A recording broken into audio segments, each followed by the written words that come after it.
ఇక phone tapping కేసులో కీలక పరిణామం చోటు చేసుకుంది. ఈ వ్యవహారంలో మాజీ ముఖ్యమంత్రి కేసీఆర్కు నోటీసులు జారీ చేయాలని ప్రత్యేక దర్యాప్తు బృందం నిర్ణయం తీసుకున్నట్లు సమాచారం. ఇక కేసీఆర్తో పాటు మాజీ మంత్రి హరీష్ రావు కూడా నోటీసులు ఇవ్వడానికి అధికారులు సిద్ధమవుతున్నట్లు సమాచారం. ఫోన్ ట్యాపింగ్ ఎవరి కోసం జరిగింది, ఎవరి ఆదేశాల మేరకు జరిగిందనే అంశాలపై సిట్ ప్రధానంగా దృష్టి పెట్టినట్లు తెలుస్తోంది. దీనిపై మరింత సమాచారం అందించేందుకు మా ప్రతినిధి భవిత లైవ్లో సిద్ధంగా ఉన్నారు. భవిత, చెప్పండి, సడన్గా సర్పంచ్ ఎన్నికల తర్వాత తెర మీదకి మళ్ళీ ఫోన్ ట్యాపింగ్ వ్యవహారం అనేది బయటికి తీయడానికి, తెర మీదకి రావడానికి గల కారణాలు ఏంటి? అసలు ఏం జరుగుతుంది ఫోన్ ట్యాపింగ్ మొత్తం మీద? వరుణ్, రాష్ట్రంలో కీలక పరిణామం అయితే చోటు చేసుకున్నా చెప్పుకోవాలి. రాష్ట్ర వ్యాప్తంగా సంచలనం సృష్టించినటువంటి ఫోన్ ట్యాపింగ్ కేసులో మరొకసారి కీలక పరిణామాలు చోటు చేసుకుంటాయని చెప్పుకోవాలి. అయితే గత కొంతకాలంగా దాదాపు 20 నెలల కాలం గడుస్తుంది ఫోన్ ట్యాపింగ్ కేసు విచారణ జరగబట్టి. కానీ ఎక్కడ కూడా పూర్తి స్థాయిలో అంటే విచారణలో ఎక్కడ కూడా కీలక సూత్రధారులు కావచ్చు, ఇతరత్ర అంశాలకు సంబంధించి కావచ్చు, స్పీడప్ జరగట్లేదు అనే అంశాన్ని గుర్తించినటువంటి ప్రభుత్వం మరొక సిట్ బృందాన్ని కూడా ఏర్పాటు చేసింది.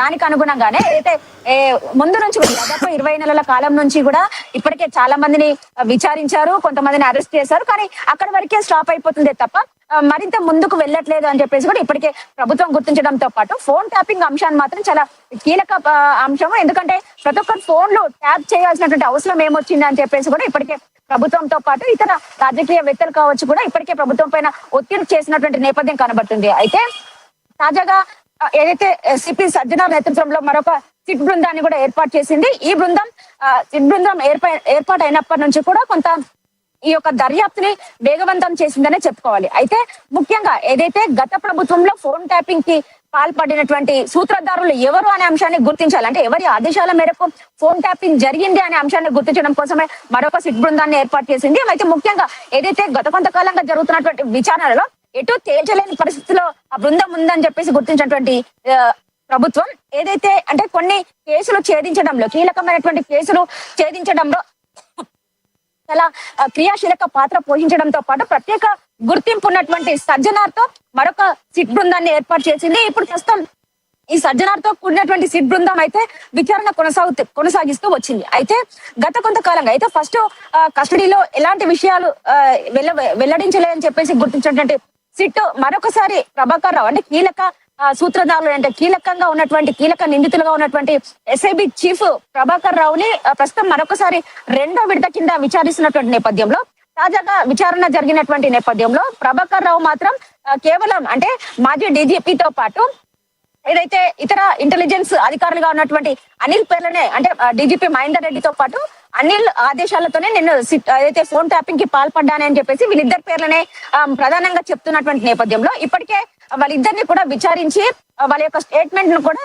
రికార్డ్ చేసింది. ఇంతే కాకుండా ఏదైతే పూర్తి స్థాయిలో గత ప్రభుత్వంలో ఉన్నటువంటి ఐపీఎస్ అధికారులు కావచ్చు, ఐఏఎస్ అధికారులు కావచ్చు, నిఘా వ్యవస్థలో పనిచేసినటువంటి ప్రతి ఒక్కరిని కూడా విచారించాలని చెప్పేసి ఇప్పటికే సిట్ గుర్తించినటువంటి నేపథ్యంలో తాజాగా ఏదైతే మాజీ సిఎస్ లాగా ఉన్నటువంటి సోమేష్ కుమార్ కావచ్చు, శాంతి కుమార్ కావచ్చు, అంతేకాకుండా కీలకంగా వ్యవహరించినటువంటి 3 ఐఏఎస్ అధికారులు కావచ్చు, ఐపీఎస్ అధికారులు కావచ్చు, నిఘా టీంలో ఎవరైతే పనిచేశారో వాళ్ళతో పాటు సాధారణ శాఖ అధికారిగా ఉన్నటువంటి రఘునందన్ తో పాటు మిగతా ఏదైతే ఇంటెలిజెన్స్ చీఫ్ గా వ్యవహరించినటువంటి నవీన్ చంద్ తో పాటు ఇంకా మరికొంతమందిని కూడా ఇప్పటికే విచారించి వాళ్ళ యొక్క స్టేట్మెంట్ కూడా రికార్డ్ చేసినటువంటి సందర్భం కనబడుతుంది. అయితే ఈ నేపథ్యంలోనే ఏదైతే నవీన్ చంద్ ని ఇప్పటికే 2 సార్లుగా విచారించడంతో పాటు అనిల్ కుమార్ ని కూడా 2వ సారి విచారించి వాళ్ళ యొక్క స్టేట్మెంట్ కూడా రికార్డ్ చేసింది. అయితే ఇప్పటి వరకు సిఎస్ లుగా ఉన్నటువంటి శాంతి కుమార్ కావచ్చు, అంటే గత ప్రభుత్వ హయాంలో శాంతి కుమార్ కావచ్చు, సోమేష్ కుమార్ కావచ్చు, వీళ్ళందరినీ విచారించినటువంటి నేపథ్యంలో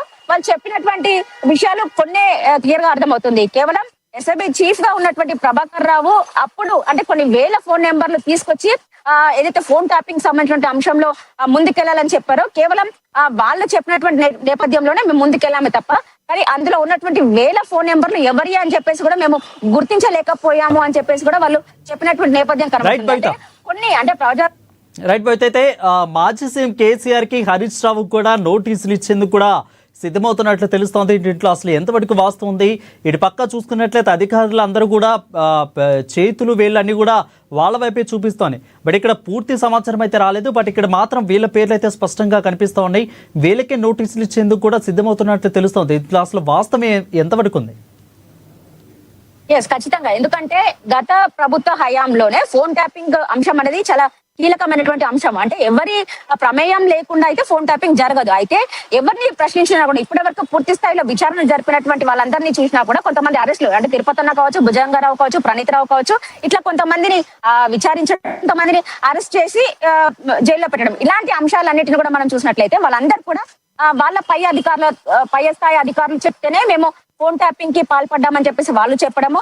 తర్వాత ఏదైతే ప్రభాకర్ రావు ఇలాంటి చీఫ్ గా, అంటే ఎస్ఐబి చీఫ్ గా పనిచేసినటువంటి వీళ్ళు చెప్తున్నటువంటి, అంటే గతంలో డీజీపీగా ఉన్నటువంటి మహేందర్ రెడ్డితో పాటు అనిల్ కుమార్, అంటే ఎస్ఐబి చీఫ్ గా పనిచేసినటువంటి వాళ్ళు చెప్పడంతోనే మేము ఫోన్ ట్యాపింగ్ కి పాల్పడ్డాము, అధికారులు చెప్తేనే, మా పై అధికారులు చెప్తేనే ఫోన్ ట్యాపింగ్ కి పాల్పడ్డామని చెప్పేసి కూడా వాళ్ళు క్లియర్ గా చెప్తున్నటువంటి నేపథ్యం కనబడుతుంది. అయితే ఇప్పటికే పూర్తి స్థాయిలో గత ప్రభుత్వంలో ఉన్నటువంటి పెద్దల సహకారంతోనే మేము ఫోన్ ట్యాపింగ్ చేశాము, వాళ్ళు చెప్తేనే ఆదేశాల మేరకే ఫోన్ ట్యాపింగ్ చేశాము అని చెప్పేసి కూడా కొంత లీకులు వస్తున్నటువంటి సమయంలో, ఈ నేపథ్యంలోనే ఏదైతే ప్రస్తుతం ఈ నెల 29 నుంచి అసెంబ్లీ సమావేశాలు జరగనున్నటువంటి నేపథ్యంలో 3 నుంచి 4 రోజుల పాటు కూడా అసెంబ్లీ సమావేశాలు పూర్తయితే కనుక వచ్చే నెల జనవరి 4 నుంచి 9 మధ్య కాలంలో ఖచ్చితంగా మరొకసారి ఏదైతే గతంలో ఉన్నటువంటి పెద్దల హయాంలోనే మేము ఫోన్ ట్యాపింగ్ చేశామని చెప్పేసినటువంటి పూర్తి స్థాయిలో ఆధారాలు సేకరించిన తర్వాత, ఎందుకంటే ప్రస్తుతం ఏదైతే ఎస్ఐబి చీఫ్ గా వ్యవహరించినటువంటి ప్రభాకర్ రావు యొక్క విచారణ కొనసాగుతూ వస్తుంది. ఈ నెల 25